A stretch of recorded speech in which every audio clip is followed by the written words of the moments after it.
Belo Horizonte foi a primeira cidade planejada do Brasil.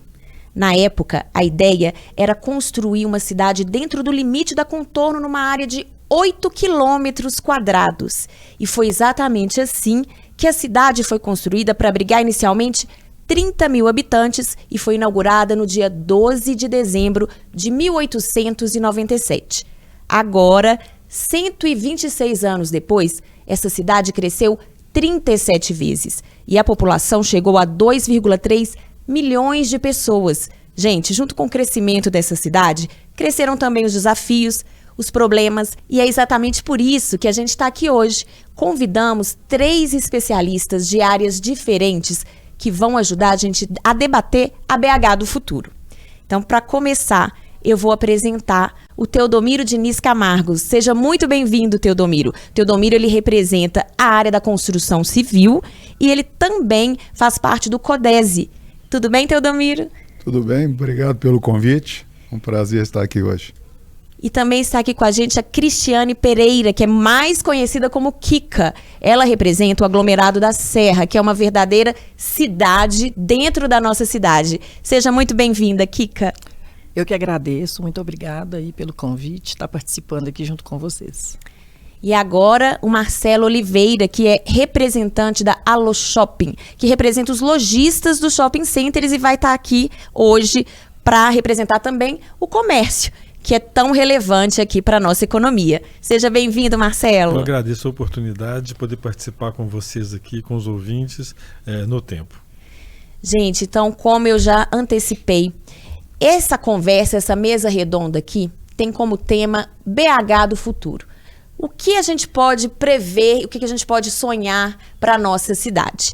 Esse podcast é uma produção da Mais Conteúdo e eu sou Keila Ariadne, editora responsável aqui por este caderno especial que a gente preparou com muito carinho, que vocês também vão poder acompanhar no jornal impresso, na rádio FM O Tempo. E estamos aqui então para conversar, vamos começar o nosso bate-papo. Então, para a gente debater esses desafios, uma questão muito preocupante tem a ver com a ocupação da cidade. Hoje a gente está pensando territorialmente com 96% da nossa área ocupada. Então, eu vou começar fazendo uma pergunta para o Teodomiro. Como é que fica, Teodomiro, assim, numa preocupação? Se Belo Horizonte tiver que crescer, para onde é que a gente vai crescer? Para onde é que a gente poderia crescer? Eu acho que Belo Horizonte tem muito a crescer ainda, apesar da área toda ocupada. Vamos crescer para cima.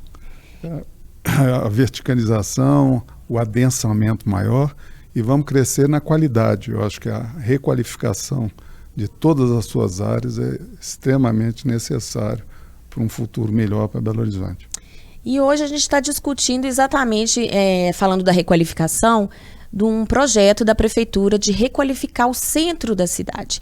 Então, eu vou começar aqui pelo Teodomiro para ele concluir esse raciocínio e depois vou passar a palavra para os outros convidados para a gente entender qual que é a importância de requalificar o centro, não só para a região, mas para a cidade como um todo, né? O que significa um centro da cidade revitalizado?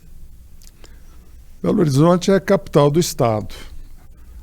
As pesquisas que a gente faz no estado afora, Belo Horizonte acaba sendo capital só da área pobre do estado. Não é capital do sul de Minas, não é capital do Triângulo, não é capital da área de Juiz de Fora para fora, né? Naquela região. O Rio de Janeiro é São Paulo, né? Então nós temos esse problema. E Belo Horizonte, então, precisa correr atrás. Ter qualidade, ser uma cidade dinâmica, de função de capital efetivamente, mas ter economia forte, serviço, ser atraente. Nós precisamos capitalizar o Estado efetivamente.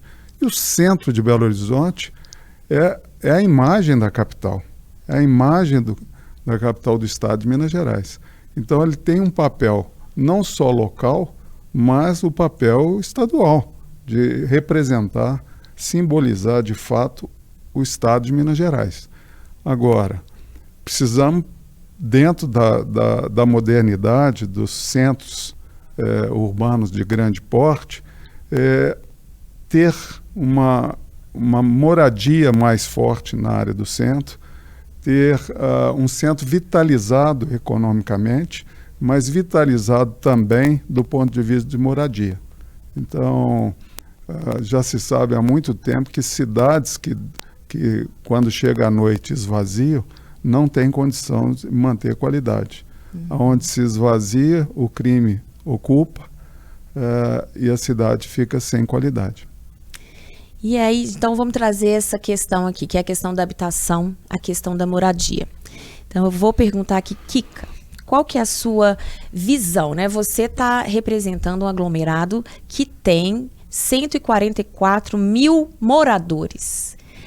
E hoje a gente vive um projeto, a prefeitura está pensando um projeto de requalificação do centro, mas e para os aglomerados? Como é que você imagina que isso poderia ser integrado à cidade?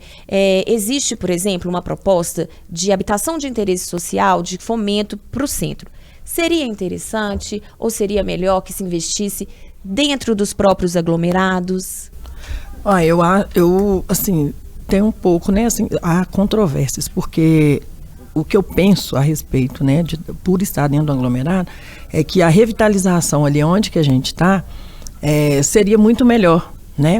É um local onde o poder público não chega, né? Eles não chegam, assim, as assistências não chegam tanto como deveriam chegar, por exemplo, no centro, nos bairros. Então, assim, para a gente que já está e já convive, seria muito melhor.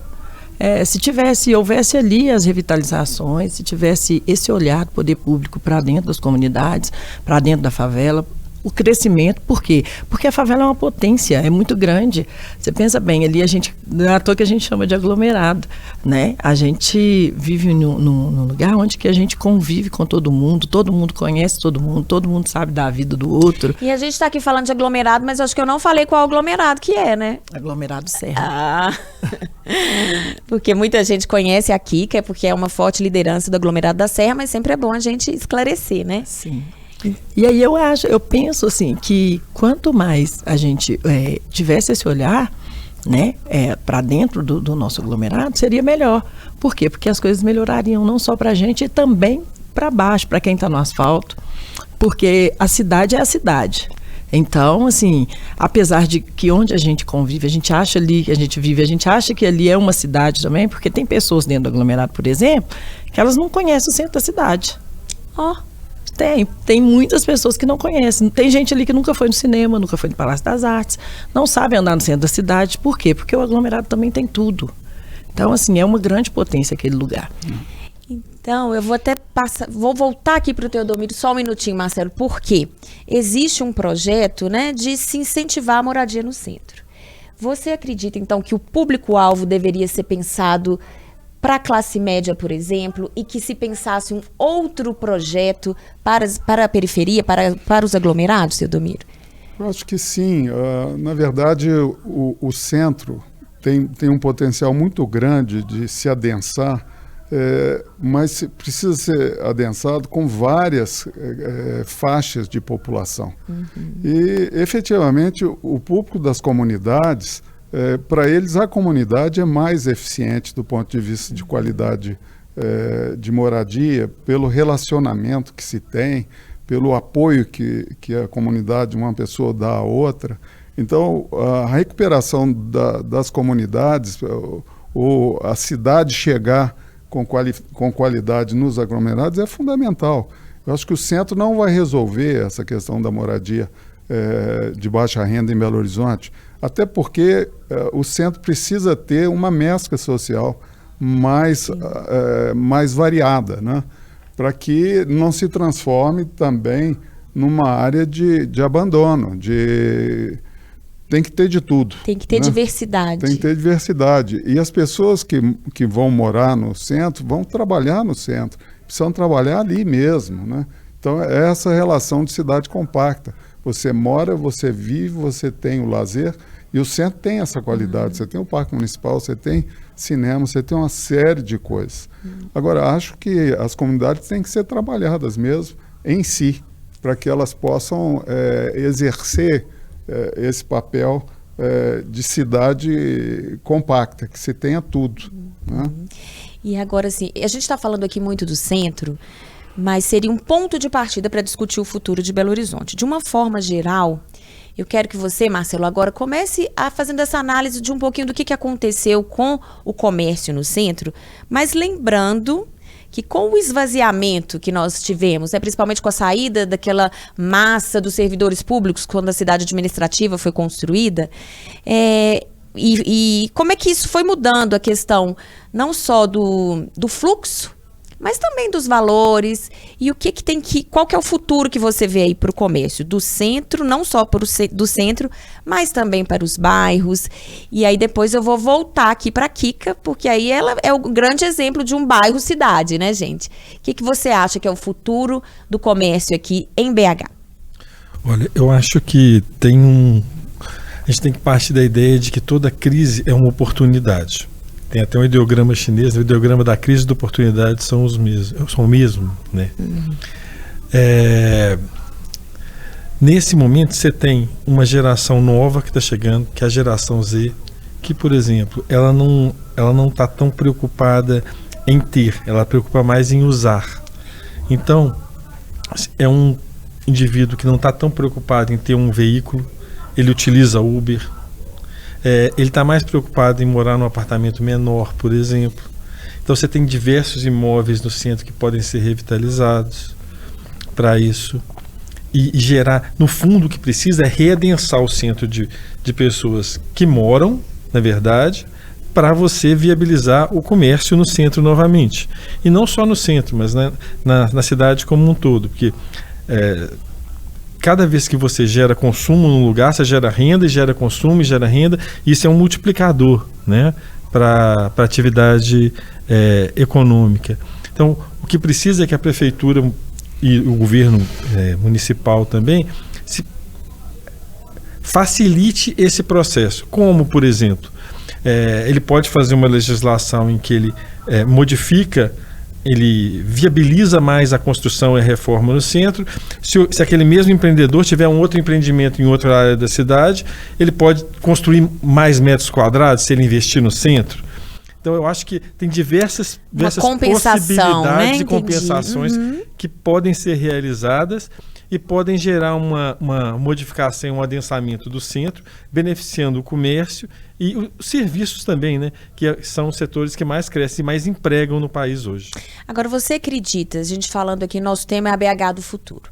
O futuro, então, assim, como você vê o futuro do comércio? Porque a gente tem que pensar em inovação, a gente tem que pensar em comércio de bairro. Como é que você vê daqui 20 anos? Eu acho que nós tivemos um período diferente, que foi a pandemia, que mudou tudo. Você tem hoje pessoas que têm mais de 70 anos, eu lembro de minha mãe e de meu pai, por exemplo, que passaram a comprar, por exemplo, por aplicativo durante a pandemia. E eram pessoas que não estavam incluídas digitalmente. Então você tem uma série de variáveis novas. Você tem lojas que hoje vão, mesmo no centro, ou no bairro, ou no shopping, vão continuar vendendo na internet, vão continuar e vão ter uma parte delas que vai ser uma área que era de salão de vendas, que virou estoque, ou você vai ter... E as pessoas mudaram seu comportamento, elas ficaram dentro de casa há muito tempo, elas querem experiências. Então os shoppings vão ter que se adaptar a isso também, por exemplo, e oferecer mais entretenimento, mais serviços. Você tem um rearranjo dentro dos próprios empreendimentos. Você vê novos shoppings, por exemplo, que tem hoje integrado educação, saúde, hospitais lá dentro, que tem imóveis habitacionais lá dentro. Então, na verdade, essa integração dos sistemas é que eu vejo como futuro. Entendi.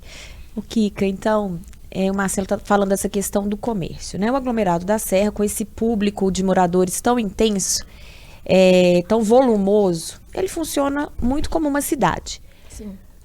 Como é que funciona essa questão do comércio e da sustentabilidade, né? Porque você trouxe aqui pra gente que muita gente sequer vai ao centro porque já tem de tudo lá. Como é que é essa realidade e como é que você vê que isso vai acontecer também daqui a 20 anos, mais ou menos, né? Do futuro.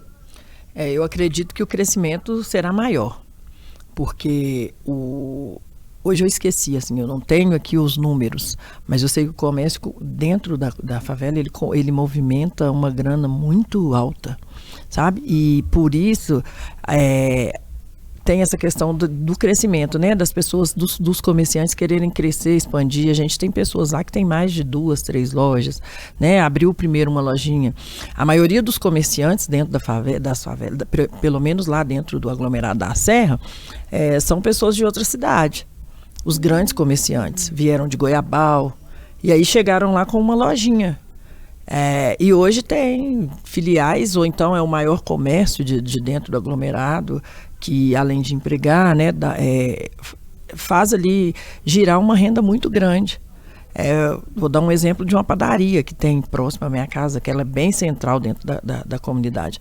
É uma padaria que ela funciona assim, de 6 da manhã às 11 da noite, com um movimento intensivo, assim, todo mundo quer ir comprar naquela padaria, mas isso não deixa de fazer a outra padaria que está a 2 metros à frente também ser movimentada. Então são locais que para o comércio é muito bom.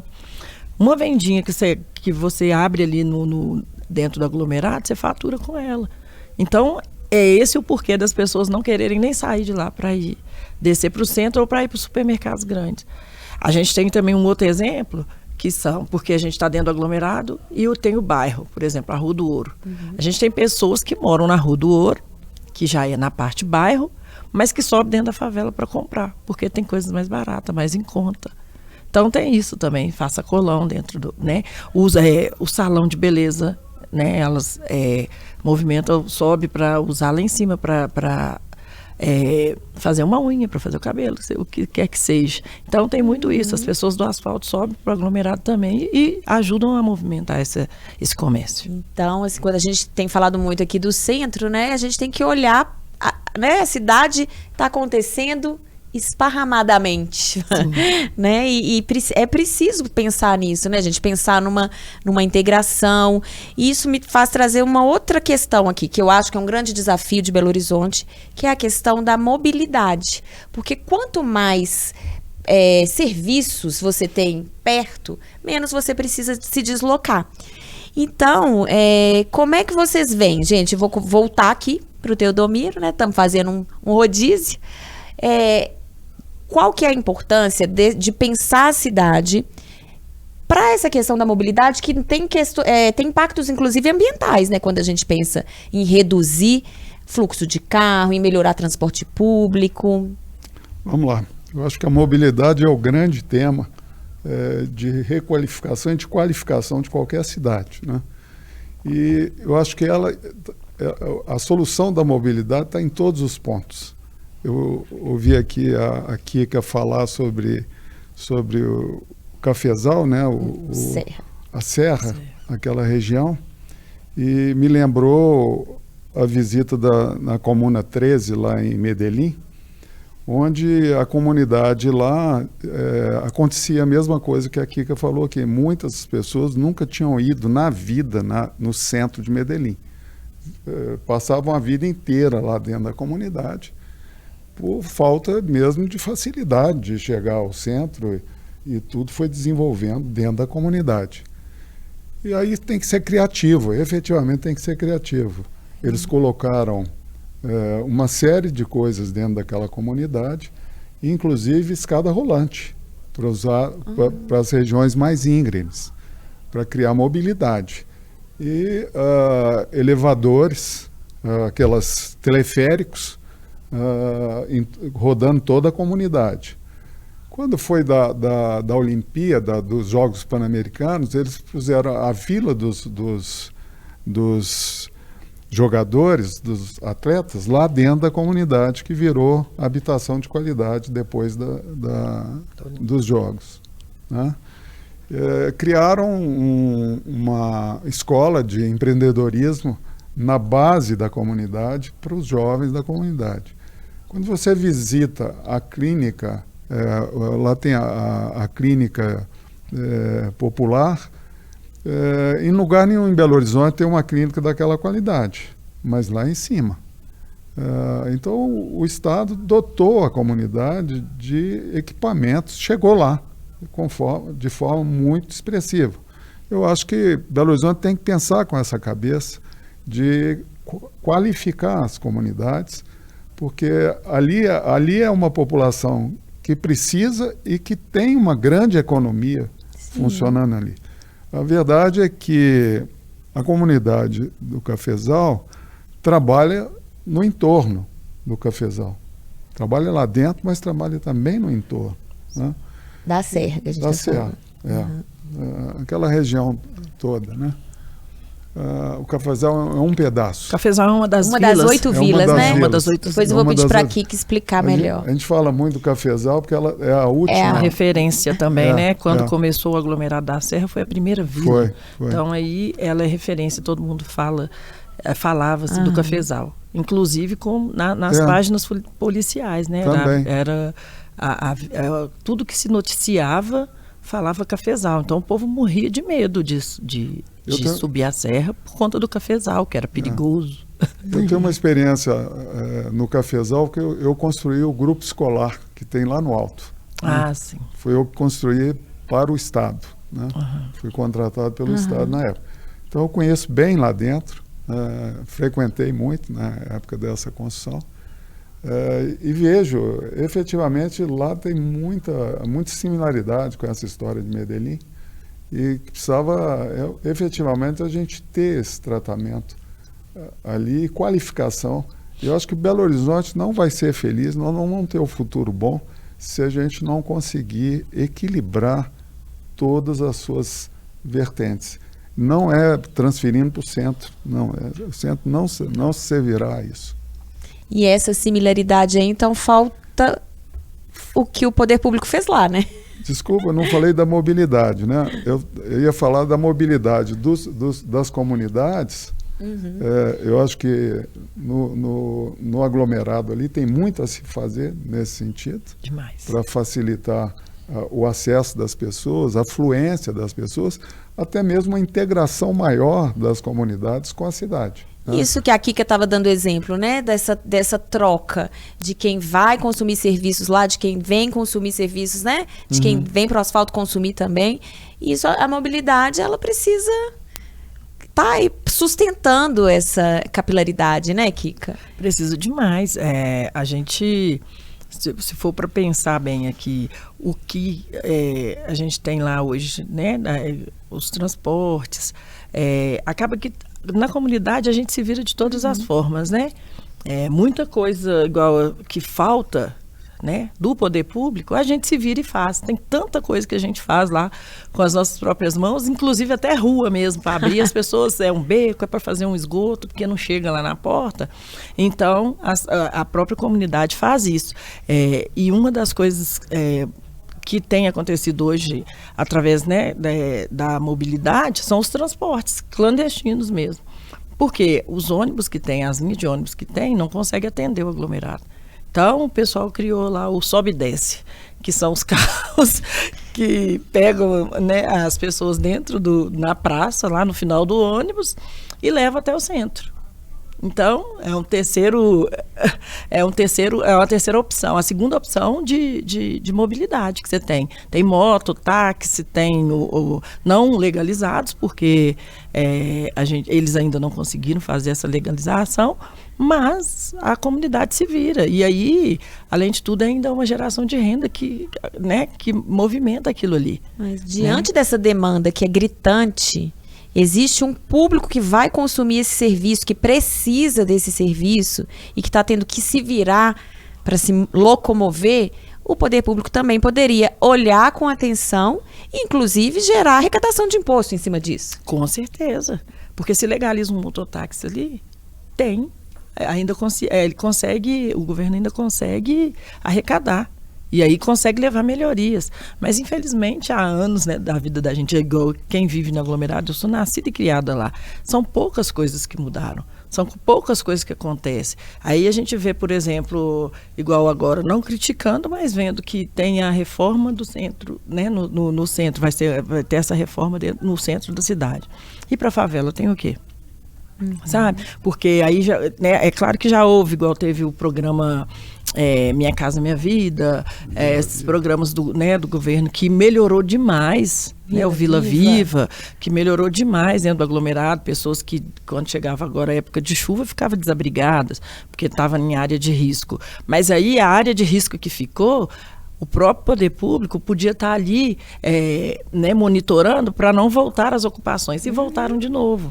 Então tem vários locais dentro do aglomerado que você olha assim, que foram desocupados, mas que as pessoas que não têm opção, porque as pessoas muitas das vezes não têm opção, não conseguem pagar um aluguel e a família vai crescendo, acaba ocupando aquele espaço de novo. Mas é um espaço que já que ele não pode ser ocupado, o que o poder público deveria fazer?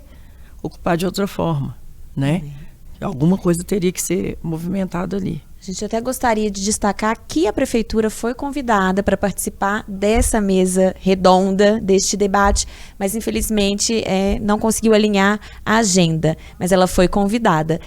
E ainda no assunto da mobilidade, agora eu vou passar a bola aqui para o Marcelo, porque eu acho que a mobilidade ela tem um reflexo no comércio muito intenso, não só para o consumidor, mas para a mão de obra.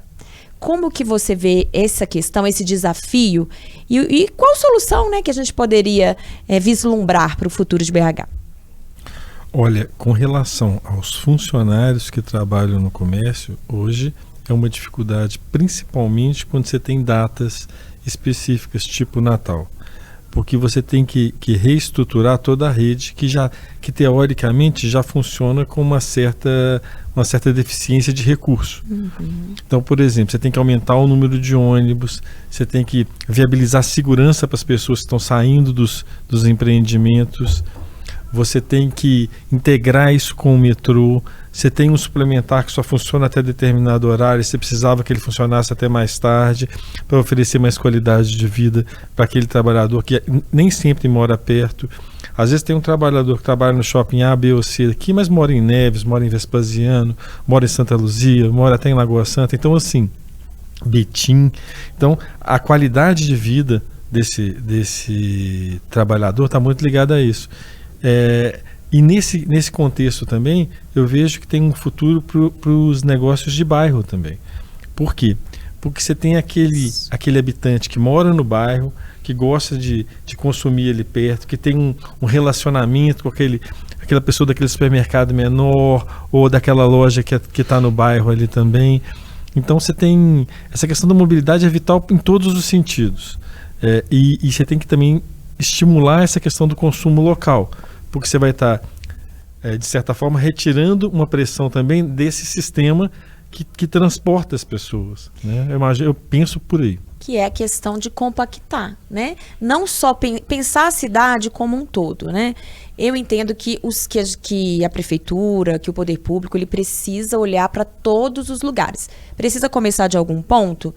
Ótimo, a gente não está aqui, né, questionando revitalizar apenas uma área, o centro. Está começando pelo centro e a nossa expectativa é de que isso se estenda às 9 regionais, né? Que isso alcance toda a população de Belo Horizonte.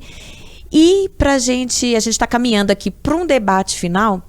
Eu acho que hoje a gente tem um ponto muito delicado, né, da nossa cidade, que são os moradores de rua, né? É uma questão muito delicada, que isso também precisa ser pensado, e isso tem a ver com habitação, com construção, com o comércio, porque, né, eles estão ali ocupando a área comercial, a área central. Tem a ver com a questão também de acesso à moradia, né, Kika? Como é que as pessoas que não têm mais condições de custear uma moradia, para onde elas vão? Então, como é que vocês avaliam esse problema? Que solução que a gente pode, né, esperar aí para um futuro melhor? Pode começar com o Teodomiro. Vamos. Olha só, eu acho que essa questão da mobilidade, o Marcelo colocou ali, voltando a ela um minutinho, tem um papel fundamental na requalificação de Belo Horizonte e de toda a região metropolitana. Essa divisão de cidades compactas dentro da própria cidade é fundamental. A pessoa morar, exatamente o que ele falou que nem sempre mora perto de onde trabalha. Esse é um problema. O espalhamento da cidade gerou esse problema. A forma como Belo Horizonte cresceu gerou esse problema e tem gerado esse problema. Então, a reunificação de cidades compactas no tecido de Belo Horizonte é fundamental. Você ter de tudo em todos os lugares. Evidentemente, tem coisas que são coisas de capital, vão ficar no centro. São coisas de serviços globais, né? Vão ficar no centro. A prefeitura, etc., tem que ficar no centro. Aliás, o governo do estado levou lá para Venda Nova, na minha opinião, deveria ter ficado no centro. Então, essa reunificação precisa ser feita. Isso vai demandar investimentos em todos os bairros, para criar áreas de lazer nos bairros, para que a população possa ter lazer, trabalho e moradia, ensino, educação, aonde mora. Isso é fundamental, nós trilharmos esse caminho. O mundo tem resolvido isso de várias formas. Tóquio resolveu isso fazendo centralidades lineares ao longo do metrô. Então você tem tudo ao longo do metrô. Então é uma forma de fazer. E voltando para a questão do morador de rua, que realmente é uma chaga para Belo Horizonte e para qualquer grande cidade no mundo hoje, né? Cidades como São Francisco, na Califórnia, Nova York, cidades ricas, têm tido problema sério. Não é só problema econômico. E não é problema econômico. É um problema de sociedade, efetivamente. Tem também o econômico colocado nisso. Tem muito. Tem a falta da moradia, mas tem a questão social, da briga em família, tem uma série de questões que levam a pessoa à rua. Isso precisa ser tratado, e Belo Horizonte precisa tratar isso de forma eficiente. E eu acho que os caminhos estão sendo trilhados. Eu acho que o movimento que se criou, por exemplo, com o Canto da Rua, é um movimento que precisa ser reforçado pelas entidades para que todo mundo participe desse trabalho, né? É um trabalho importante de conectar com essas pessoas, que não basta o trabalho que se faz de ter abrigos. Abrigo não resolve o problema. A questão é condução social, ressocialização, reestruturação da vida das pessoas. Então é algo muito mais complexo. O próprio acesso dessas pessoas às redes oficiais de atendimento não se faz. Elas não têm esse canal de ligação com os atendimentos que se tem. Então essa aproximação dessa população dos serviços públicos que já se tem hoje, né? É questão de coordenar uma rede para que isso possa ser solucionado.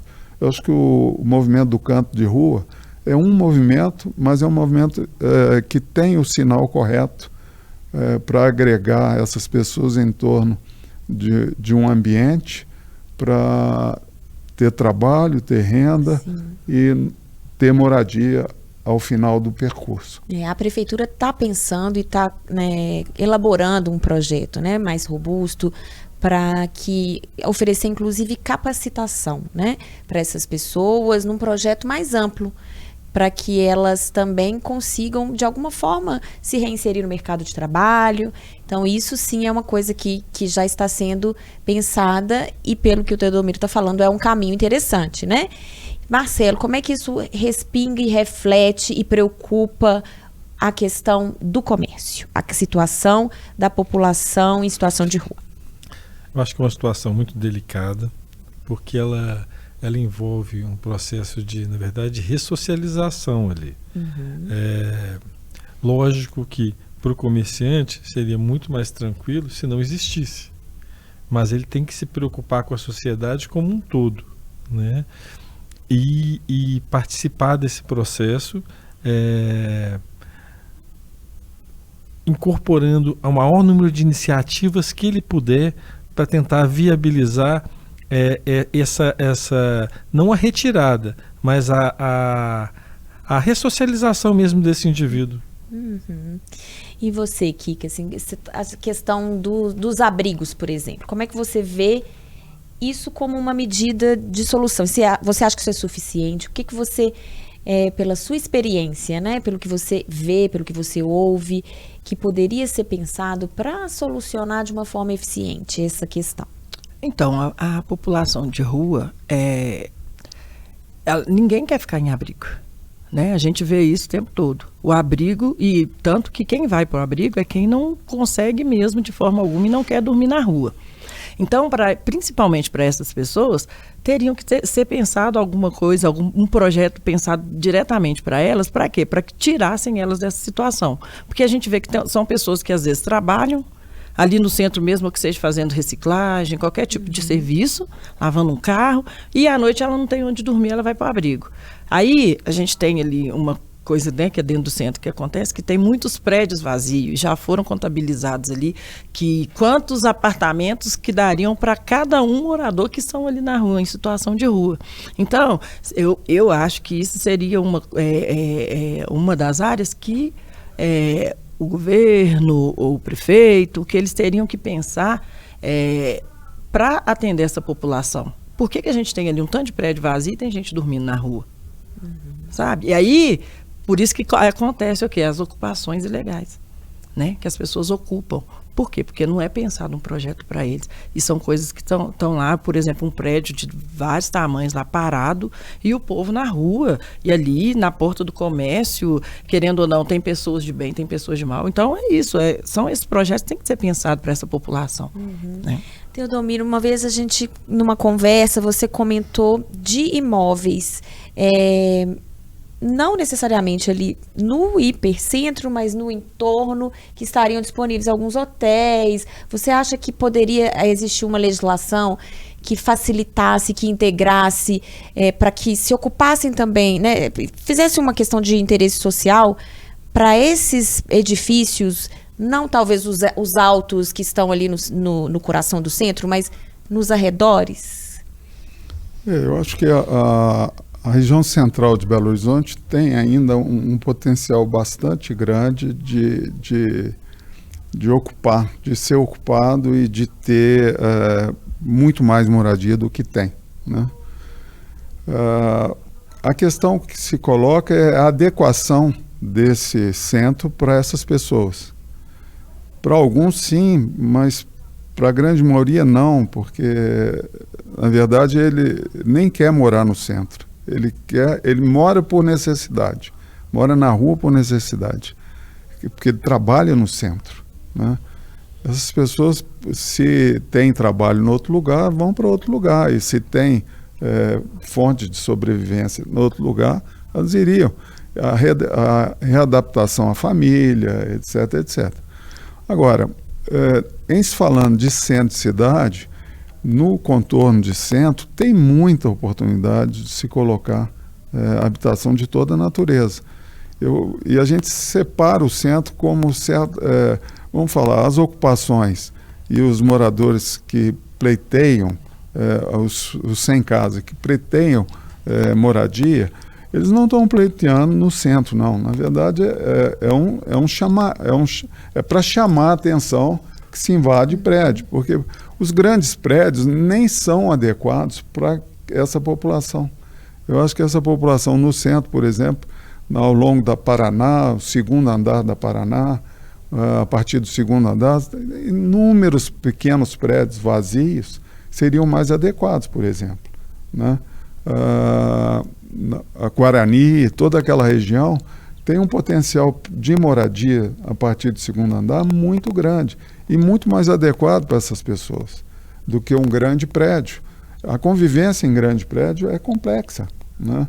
Não é o que essas pessoas estão habituadas, não é familiarizado com isso. Então, eu acho que, num padrão, eu acho que o centro tem espaço para grandes prédios, como o JK, por exemplo, que houve no passado. A gente poderia ter no centro grandes prédios e seria atraente de moradia. Mas não é moradia para quem não tem nada. É numa faixa de renda um pouco mais elevada, etc. Eu acho que numa faixa de renda social, os pequenos prédios do centro têm espaço e muito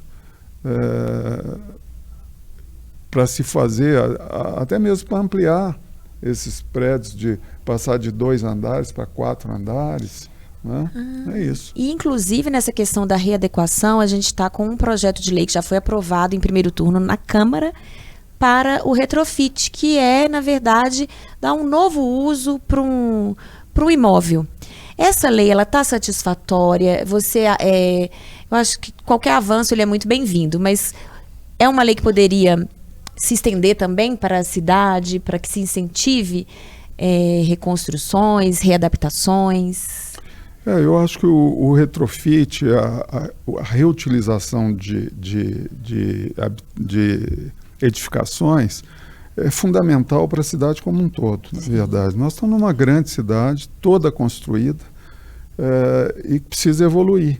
E a evolução, às vezes, passa por mudança de uso. Né? Então, esse processo de retrofit, ele tem um sinal muito positivo na questão da sustentabilidade. É muito mais eficiente do ponto de vista ambiental você fazer reforma e retrofitar os prédios ou requalificar do que construir novo. Então, nós temos um patrimônio imobiliário enorme e que precisa passar por requalificação. O projeto de retrofit, não basta ele no centro. Muitos bairros, como por exemplo, até os bairros mais caros de Belo Horizonte, tem espaço para retrofit. O Lourdes, o Santo Agostinho já tem, o Barro Preto, todo esse espaço tem espaço para retrofit. Nós estamos dando uma lei de retrofit para a cidade inteira, para facilitar, ajudar isso a acontecer em Belo Horizonte. Exatamente. Gente, eu vou caminhar aqui para o encerramento e eu vou fazer uma pergunta para cada um. Vou começar aqui com o Marcelo. Do seu ponto de vista, qual que é o grande desafio de tudo que a gente conversou aqui? O grande desafio e o que seria a solução também, né? Porque a gente não está aqui só para apontar problema, não. Nossa, o grande desafio é a mobilidade. Isso aí eu acho que não tem nenhuma dúvida para nenhum dos presentes aqui. As soluções são, eu acredito que estimular o comércio local, estimular os pequenos comerciantes que estão próximos e os do centro da cidade. Com relação aos shopping centers, eles já estão se reestruturando, por exemplo. Como eu disse, cada vez mais, hoje você encontra chaveiro dentro do shopping, você daqui a pouco vai encontrar escola, vai encontrar hotel, vai encontrar moradia próximo dentro daquele empreendimento. Então, é um conjunto de coisas que vai acontecer, não naturalmente, mas estimulado pelo próprio poder público e pelo próprio consumidor, que vão gerar esse futuro de melhor qualidade de vida e com melhor transporte para a população. E você, Kika, qual que é, na sua opinião, o grande desafio e o que seria uma solução viável? O grande desafio é esse, né, que a gente passa todos os dias, né, esperando um olhar melhor para a nossa cidade. E eu acho que a solução seria ter esse olhar, né? Por exemplo, os nossos governantes pegassem o exemplo de Medellín, entendeu? Então, aí para nós seria uma solução dos nossos problemas, principalmente para a gente, né? De vilas e favelas, para a questão da população de rua, que foi citada aqui. Então, é esse o nosso... e aí, quando a gente fala o que a gente pensa para melhoria da cidade, o que a gente quer para a melhoria da nossa cidade, é esse olhar e que seja voltado para a gente, né? Não só para as vilas e aglomerados, para a população de rua, mas para a cidade em um todo. Exatamente. Né?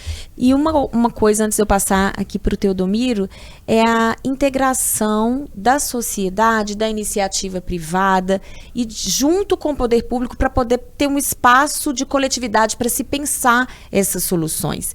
E aí, Teodomiro, o que você avalia, qual que é, na sua opinião, o maior desafio e como é que essa integração pode ser feita de juntar vários setores aí para colaborar, né? Que muitas cabeças pensam melhor. A minha resposta seria realmente a governança. O grande desafio de cidades é a governança. Porque o sentido, a política que nós vivemos, ela é alternada de 4 em 4 anos, se muda o governante, e nem sempre ele vai estar alinhado com o projeto da cidade, o projeto dos moradores, o projeto da sociedade organizada. Então, o grande desafio é compor uma organização da sociedade civil para fazer o projeto de Belo Horizonte do futuro, para trabalhar essa cidade que nós queremos. Porque o governante de hoje está comprometido com o projeto dele, o projeto político. E de 4 em 4 anos, para não falar que é de 2 em 2 anos, se entra em período eleitoral. Então, a comunidade é que tem que saber qual que é o norte que se busca para aquela cidade, qual que é o caminho que nós queremos para a cidade. Porque o governante vai adorar isso, poder trabalhar com o projeto que a cidade quer. A cidade é dinâmica, a sociedade é que tem que ter o leme do futuro na mão. O governante é um facilitador desse processo. Eu acho que o grande desafio é nós, sociedade civil organizada, não esperarmos o futuro da mão do governante, e sim fazermos o futuro que o governante vai ajudar a produzir, né? Então, eu acho que nós temos que mudar essa mentalidade, e o CODESE, que eu faço parte, tem essa perspectiva de construir um projeto para cada situação da cidade, com participação da comunidade e da sociedade, para que esse projeto seja o BH em 2044, por exemplo. Então, vamos todos trabalhar em cima desse projeto. Agora, as dissonâncias, as divergências vão ser acertadas no dia a dia. O que fazer primeiro, etc., etc., mas tudo dentro de um caminho que todos querem, que é um consenso. Para alguém da sociedade é ruim ter o centro qualificado, ter a comunidade, o aglomerado requalificado, com todas as suas possibilidades feitas. Não, é bom para todo mundo, né? Então, nós temos consensos a serem travados. Agora, esses consensos precisam ser colocados para que o governante possa segui-los, né? Então, o grande desafio é isso, é essa governança se estabelecer, e as grandes cidades no mundo têm essa governança. Você vai em Barcelona, eles têm uma governança.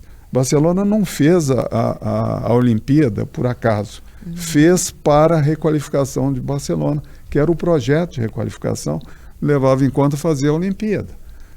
Belo Horizonte precisa fazer grandes eventos para que eles possam trazer um grande norte, né? Não pelo evento em si. Né? E só para fechar, Londres é uma cidade que tem a área do pensamento de Londres, que é uma OCIP, é uma entidade que congrega o pensamento da cidade para se projetar futuro.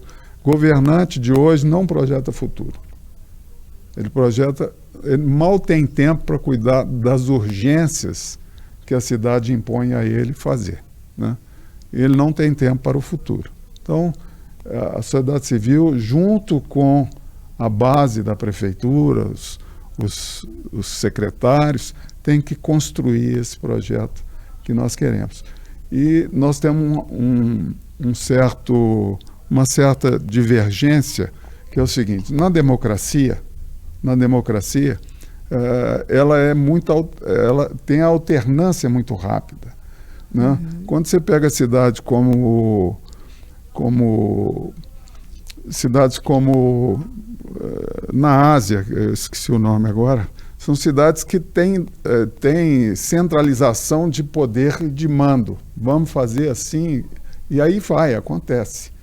No nosso caso, se a sociedade não se organizar para fazer uma cidade melhor, dificilmente nós vamos ter só solução de emergências. De 4 em 4 anos. De 4 em 4 anos. Gente, eu gostaria de agradecer imensamente e deixar a seguinte reflexão, né? Eu acho que o futuro, ele começa a ser construído agora, no presente. Isso é muito importante, com a participação de todos. E, assim, desafios, eles vão estar aí sempre. Vai haver um crescimento do desafio junto com o crescimento da cidade.